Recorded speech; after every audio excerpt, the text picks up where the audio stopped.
Bonjour les enfants, quelle joie, quel plaisir. Ravi de vous retrouver à nouveau. Alors aujourd'hui, nous allons prendre quelques minutes pour savoir qui nous sommes, nous réellement, le peuple juif. Quelle est notre qualité principale, notre nature profonde. Nous, le Ham Israël, les Yehoudim, nous sommes des personnes qui remercient. Yehudi vient du mot modéani.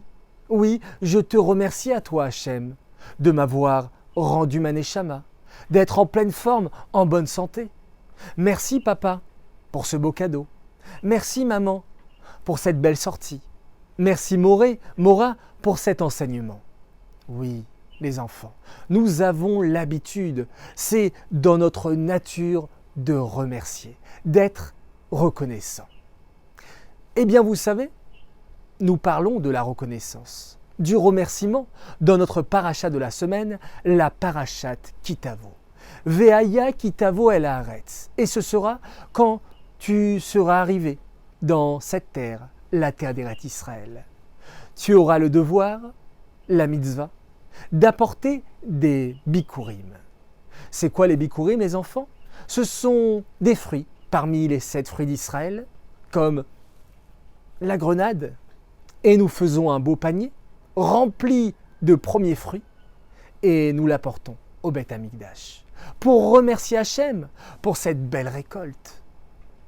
Mais surprenant, parce que lorsqu'une personne nous fait du bien, il faut dire merci tout de suite. Je ne vais pas attendre 1 jour, 2 jours, 3 ans, 10 ans, 14 ans pour remercier. Non, je remercie la personne directement. Eh bien, Rashi nous explique que les béné Israël ont remercié Hachem, ont fait cette mitzvah de Bikurim 14 ans après s'être installés en Eretz Israël. Bizarre. La réponse est fabuleuse, les enfants. Écoutez bien. Pour pouvoir remercier comme il se doit Hachem, les béné Israël ont attendu 14 ans.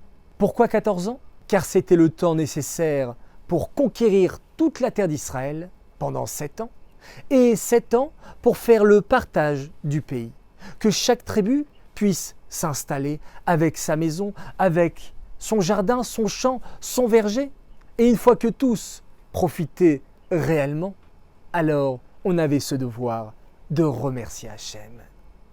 Oui, les enfants, le fait de remercier pour un plaisir, ce plaisir, cette joie, il faut qu'elle soit authentique, complète.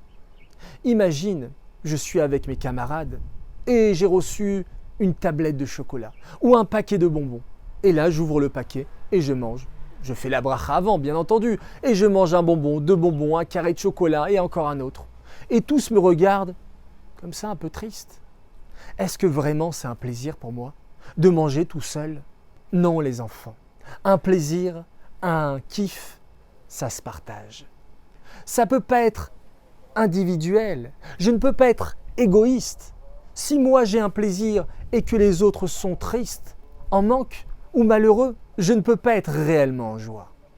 Pour être vraiment joyeux, il faut que tous autour de moi le soient également. Si j'ai un jeu, je le partage avec mes amis. Si j'ai des friandises, je les partage avec mes amis. Si j'ai des connaissances, un enseignement, je le partage également. Car je veux que tous puissent profiter, avoir du plaisir et ensuite pouvoir réellement remercier Hachem. Imaginez les enfants. Nous avons tous un corps humain avec plusieurs parties, plusieurs membres. Baruch Hachem, qu'ils soient toujours en parfaite fonction, en bonne santé. Mais si je me cogne le petit doigt du pied et je me cogne l'ongle du pied, est-ce que je vais avoir mal juste à cet endroit-là? Ou c'est tout le corps qui va souffrir, qui va grimacer, qui va peut-être pleurer? Eh bien les enfants, vous le savez, je me fais mal à un endroit. C'est tout le corps qui est triste, c'est tout le corps qui a mal, c'est tout le corps qui a de la peine. Pareil pour le Ham Israël, pareil pour les Yehoudim. S'il y a un juif qui est en souffrance, alors je ne peux pas être moi joyeux.